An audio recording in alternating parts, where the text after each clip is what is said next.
of John, chapter 10, verse 24.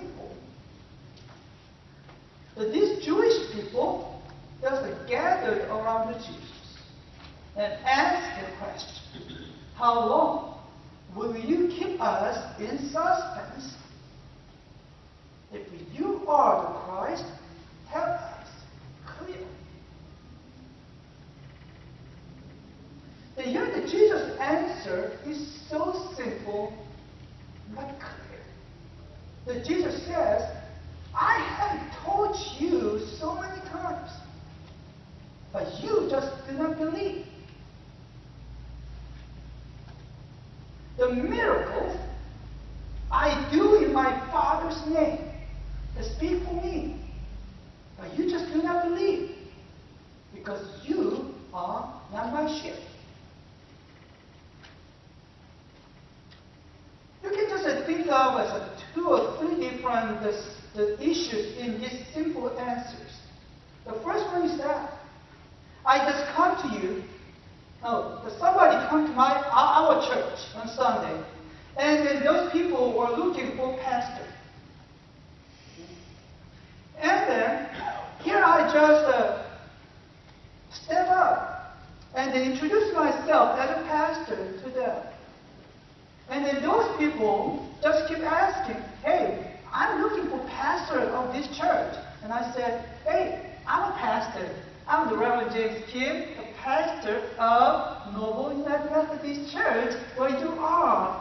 And they said, I don't think you're a pastor here. I'm looking for the pastor. Please bring us a pastor. That's the situation, right?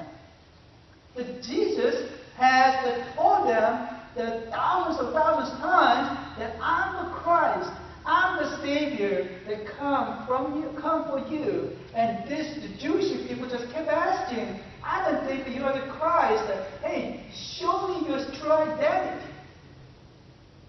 Why did they do that?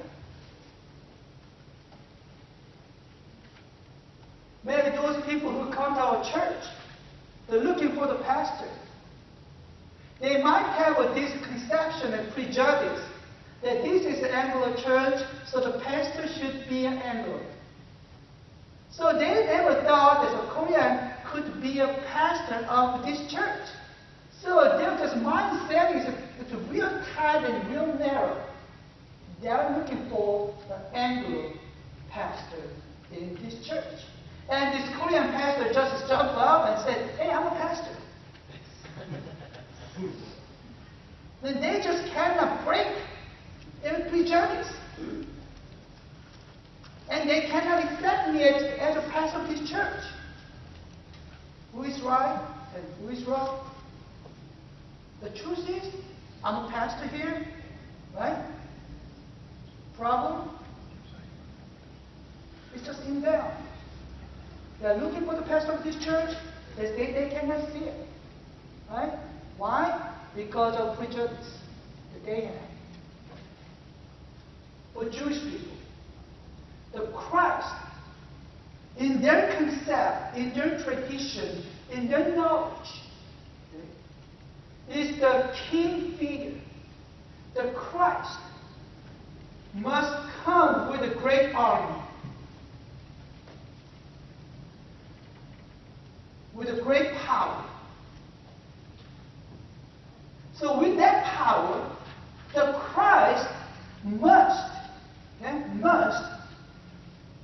drive out all the foreign powers out of their country.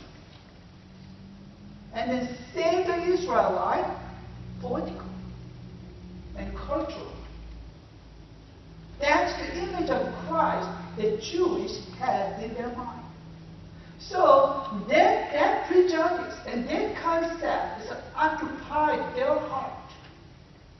When that happened, those people were not able to see the truth. The Christ keeps saying, I'm the Christ. They don't buy it. They don't just simply buy it. So they just kept asking Jesus, are you the Savior? Here's the problem. This person, Jesus, even though didn't come with a great army. He didn't come in the king position. He did all these miracles around. He raised the dead. He healed the sick. He made what? Water into wine. He just fed thousands of people with 5 bread, 2 fish.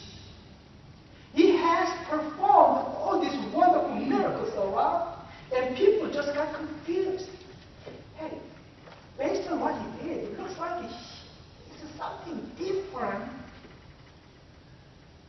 But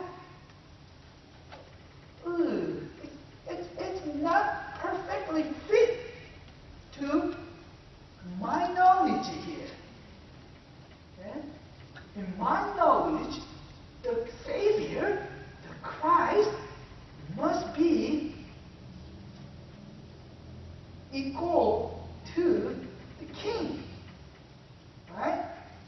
And bring the political power and just rebuild this Israel on the earth. Plus, this Christ must kill all the enemy around. The revenge for the people of Israel. But this Jesus just preach about the love, preach about the forgiveness, and preach about the kingdom in heaven. So, even after seeing all those miracles, the people just couldn't believe, was not able to see the truth. So today they just kept walking around with Jesus, and the Jews asked, "Hey, are you the Christ?" And Jesus said, "Yes, I'm the Christ." And the people go, "Are you the Christ?"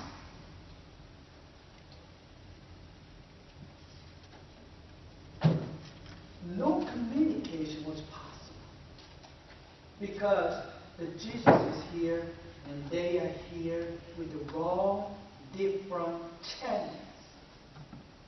Have you talked with a little child? Of course you have, right?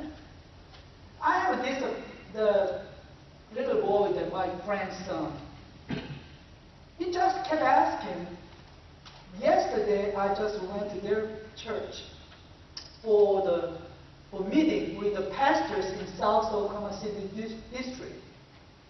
And this my friend's son is a friend of Caleb. It's my daughter. And he kept asking me, "Where is Caleb?" "Oh, Caleb is at the church, at our church, and we had the baby shower going on. Where's Caleb?" "Caleb is not here. Caleb is at church." "Why didn't you bring her?" "Because the church has a program." "Where's Caleb?" He just asking. He doesn't listen to me, but he just kept asking for what he needed. Okay? That's probably the relationship between Jesus and these people. And then here the Jesus doesn't use the define the image, the imagination here. "You do not believe because you are not my sheep." In the Bible, the image of sheep is used to represent the blessed ones and the loved ones and the righteous. And also this sheep is given to the Son by the Father in heaven. And this sheep is deserved for the eternal life. In the contrast image, there is a goat. The goat is cursed once and hated once and separated, abandoned.